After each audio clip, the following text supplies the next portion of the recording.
Good morning, Facebook family. Hope you're having a great Thursday morning. I really look forward to talking to you guys. First, let me say I'm really sorry for being a few minutes late today. I have this huge project we're working on that we're going to bring to you at the beginning of the year, and there was a big piece of it that needed to come together this morning. So, unfortunately, I had to postpone Coffee with Connie for just a few minutes this morning, but I thank you so much for your time. Let me first say, if you are on with us live, please check in and say hey. Hey there, Allison. Thanks so much for tuning in. And I really appreciate your time. I want you to know how valuable I think it is. If you want to make sure you don't miss any of our broadcasts, please click the follow button on the bottom right. That way you'll be notified as soon as any of our broadcasts are online, whether it's mine or others of ours with Foote Title Group that'll give you some great information. The other thing is if you're tuning in on the replay, thank you so much for your time too. I know that you can't always tune in when we are online, and I appreciate and respect that. And I hope that you take the time to share if you find the information that we're talking about is valuable. Good morning, Nancy. Good morning, Phil. How are you today? Thanks so much for tuning in. So this morning, I really wanted to divert. We've been talking about title companies and what they do for you and why they're important, but I really feel the need to share some pieces of some things that I think are really important, because I have several friends that are going through this right now, and it makes me really sad. But particularly when you have parents or loved ones that are getting ready to pass away, have passed away, are going to be in the future. Good morning, Miss Lori. Hey, thank you so much. I really appreciate it. Thanks for getting me all set for Friday, Nancy. I appreciate that too. Thanks a lot. I'm looking forward to it. I'll see you then. So something that's really come up a lot recently and is really close to me, and I wanted to share a little bit with you guys. So what happens when a loved one that you have, maybe you're caring for, maybe you're not caring for, maybe it's somebody in your family, maybe it's somebody in your extended family, maybe it's a good friend that is ill, terminally, has something going on, or maybe they passed away suddenly. I have several friends that are going through this right now, and so I really felt the need to talk about what happens with real estate when that happens, because this is a piece that a lot of people don't understand, and it's something that can be addressed at closing, or it can be addressed sometime in the future, maybe before they pass. So I just want you to understand the rights of the people that are involved, the rights of the person that passed, and how all of that stuff is addressed. So let's talk about that for a minute. So as you know, or you may not know, I do closings in both Maryland and Virginia. So I'm really only going to speak to the rules to those particular areas, because I'm not familiar with the rules in other areas, but there may be some things that are similar, that overlap, and I just want you thinking and maybe asking some questions. So one of the things to think about, when someone passes away in Maryland, it depends on how they owned the property. If they owned it by themselves, then an estate has to be opened in the local court system at the Orphans Court Register of Wills. An estate has to be opened, and the paperwork has to be filed to establish someone to act on behalf of that estate. So remember, a human being can sign a deed that can transfer a title to a piece of property, but an entity, which an estate is an entity, can't without a human being representing it. So in Maryland, the way that it works is an estate is opened, and then an individual is established as the personal representative or the executor. I think that was an older term that people used to use. It was an executor. So the executor of the estate would actually act on behalf of that estate, and that person would have the ability to transfer property. Now, this is where taking ownership at closing, it is a little responsibility for you or the person who's actually purchasing the property to understand when you take title to a piece of property, when you actually get the ownership of that property, understanding how you own it with the other people that you're purchasing it with is somewhat important. One of the big things that it affects is if one of those people passes away. So let's say that two people owned a piece of property and they owned it as joint tenants. Joint tenants gives both people an equal 100% right in that property. So if one of them passes away, no estate has to be opened. The other person or other people they own it with in the joint tenants scenario would actually own that together with own it 100%. And so if one of them passes away, all the surviving people own it 100%, automatically take it over. No one else can claim an ownership interest in that. So And that's joint tenants. Now, if you have a married couple and both of them are still alive and one of them passes away and they took title as tenants by the entirety, which is reserved specifically for married people, then the other surviving spouse would own it completely. Nothing has to happen. They own their property. Now, not every single married couple that buys a piece of property takes ownership as tenants by the entirety. And the reason for that is they may be doing some estate planning purposes and they may open a trust, and that's going to go into an area that I can't speak a lot about because I'm not an attorney and I'm not going to give you some legal advice about that. But there are some estate planning mechanisms out there that could require a husband and wife to change the way that they own a piece of property. And usually a process of handling that estate, if something happens to one of them, is handled through those processes and mechanisms. But if that is not the case, and two people purchase it together and they're married and they take ownership as tenants by the entirety, then the other one owns it completely by themselves. No estate process has to happen. So you need to know a little bit about that. Let's talk for a second. Now we're still talking about Maryland. Let's talk for a second about a family that has a senior person in their family that maybe isn't terminal, but that person is of sound mind. They're starting to have issues and they want to make sure that their property is protected. And so they may want to add one of their children, all of their children, someone else, because maybe they own a piece of property by themselves. So that's absolutely perfectly fine, as long as they do the deed, record the deed to transfer that ownership before that person becomes incapacitated. Whether that is physically, mentally, that person cannot transfer the ownership in a mental incapacity state. So that needs to be done beforehand. So if you're in a situation where you have a person that's perfectly sound mind, then you may want to have that discussion. One thing I want to caution you about is make sure that if you're adding someone to the ownership of your property. Good morning, Wendy. How are you? Hey there, Jeff. How are you? I didn't get to say hi yesterday when you were in the office. Thanks so much for your business. I appreciate it, and hope you had everything went well and you had a great settlement. So if you want to add someone to that ownership and it's a child and that child is not of legal age and cannot sign and take care of things on their own behalf, 18 years old, then you do not want to add that child to the ownership of your property. And the reason is because if you do that and something was to change in your circumstances, you wanted to refinance your property, you wanted to sell your property, you cannot do that with that person added to that ownership unless a guardian is set up. You can't be the guardian, you can't take care of that automatically. It has to go through a court process. And so you really want to make sure you don't tie your own hands by trying to plan those things without the proper information. So I advise you about that, not legally, but I'm just giving you some thoughts about some things that we've encountered and that we see. Oh, awesome. You're welcome, and thank you for your feedback. I appreciate it. So, okay, so we've talked a little bit about Maryland, and, you know, if you have a senior family member that is starting to experience some things, you may want to have some of these discussions. They may not want to have it. Maybe you don't want to have the discussions, but this way you can at least understand what some of those processes are without having to be stuck in a situation where you're dealing with a lot of other things, including grief and including a lot of other planning issues, and you want to make sure that property is protected. So there's a little Maryland thought. Now let's talk about Virginia for a minute. And we did a spotlight with our Virginia office manager about a month ago because we were actually dealing with a file that was an estate. Well, it was a piece of property where the person had passed away and then their will had all kinds of caveats in it. And so we were dealing with all kinds of confusion. And so we talked about that a little bit live.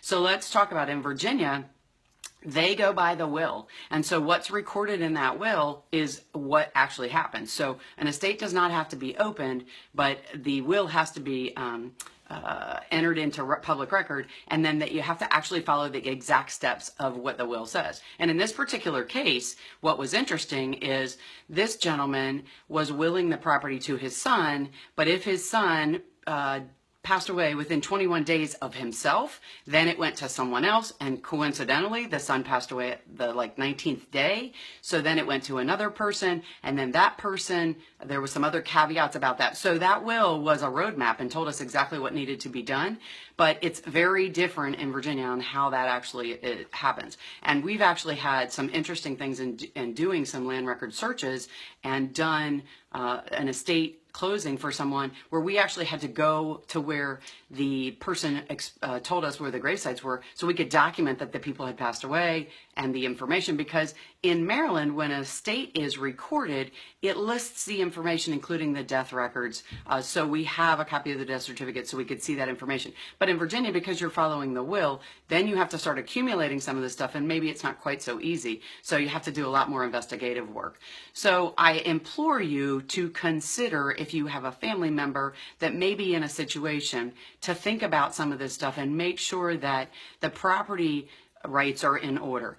The one thing I do know, and probably a lot of you who my age, a little bit older, have gone through this a couple of times and maybe seen some situations where things change. People have a lot of emotions when something happens and someone passes away. And so someone's intentions before they passed aren't going to necessarily be addressed the way that that person wanted them to. And so that's why I recommend that you talk about these things and you think about the directions that you want to be long before something actually happens, because it's much harder to deal with everyone's raw emotions and interests or not interests once that person has passed away and you're dealing with a lot of siblings or other people that may have some interest in the estate, and a lot of emotions come into play and don't always have the best intentions. And you know, it's not necessarily the people, it's just the emotions push things in a lot of crazy directions. So with respect to real estate, these are some things that you can actually address beforehand. And you know, we're, like I said, we have offices in Maryland and Virginia. I have team members in both places that are more than willing to give you any information that you need. They can talk you through any of those steps. Both offices are very well versed in both areas, so they can actually help you with any of that information. You're absolutely right, Wendy. So smart to be prepared for estate planning. You know, a lot of people talk about estate planning in advance, and some people don't want to talk about it. And maybe you don't even want to do a will and do all that estate planning, but start thinking about some things just in case something happens, because we all understand and we've seen that sometimes things happen suddenly that you're not at all prepared for. And so your property is your most expensive, valuable asset that you own, and you want to make sure that what happens to it when you're gone is what you had hoped it would happen. So whether it's that your children get it, whether it's that your spouse or your brother or your mother own it, save them the headache and make sure that your wishes are taken care of. And that's what I really recommend for you guys. Nancy says, what if it's a brother and a sister, or a mother and a son, and one is on the loan and both are on the deed in Maryland? Okay, good question. Very good question, and thanks for asking. Okay, so really it goes down to, how do they own the property? It can be two friends. It can be brother and sister. It can be mother and father, mother and grandfather. It can be two people that just have known each other since college. It really goes down to, how did they take ownership? What does that tenancy say? And if you have a specific question about that and you want me to look at something, you can email it to me. You can snap a picture and message it to me, and we can talk about it in more specifics. But it really comes down to who owns it, who's on that title, who's on that deed.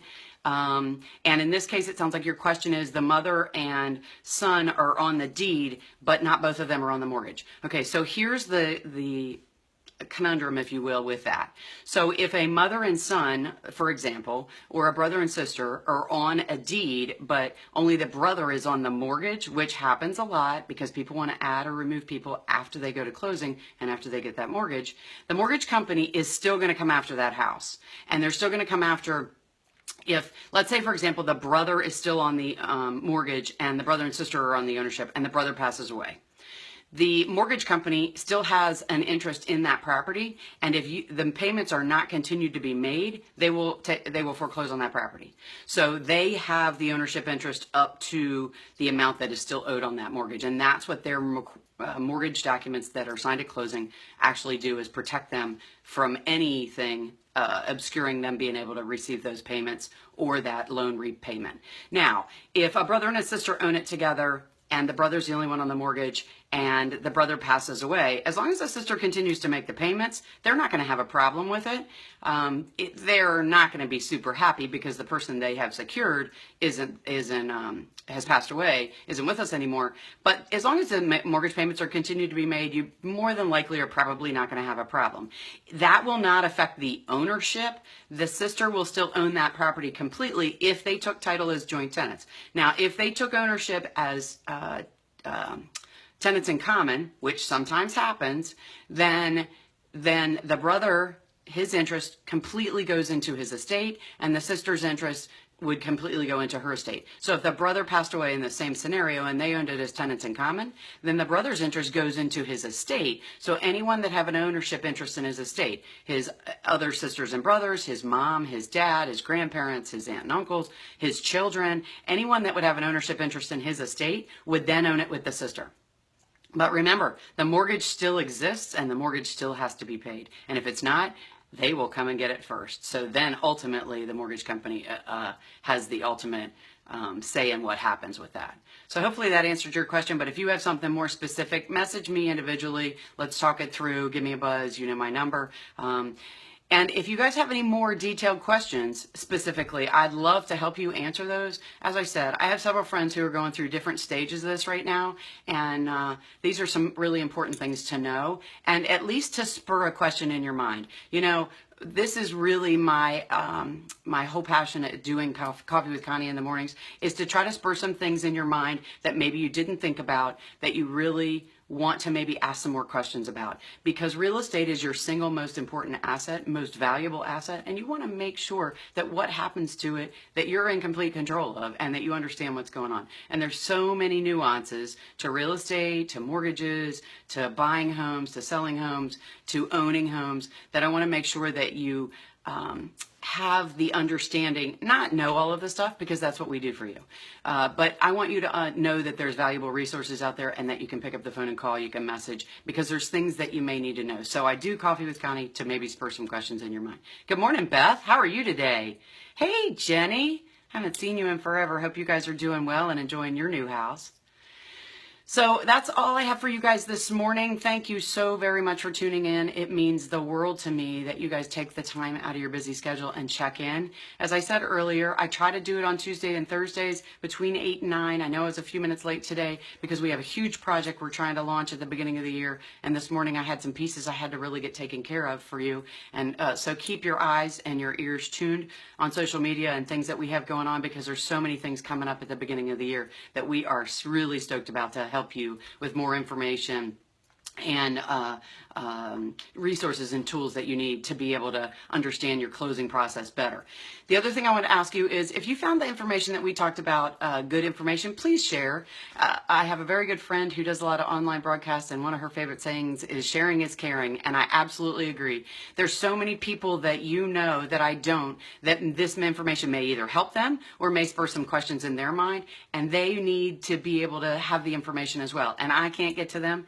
Only you can. So if you share, it helps all those people maybe have some questions, reach out to me, ask those questions, or maybe reach out to their real estate professional or mortgage professional, and that's what we want. We want people to understand what's going on, to be kept in the loop every step of the way, to make sure their closing process is fun and simple, because that's the thing that they're buying, that should be a lot of fun. It's their new home. So we want to make sure that that's as simple as possible, and at least if they know where to get the answers, they can do that. Hey there, Timmy. How are you this morning?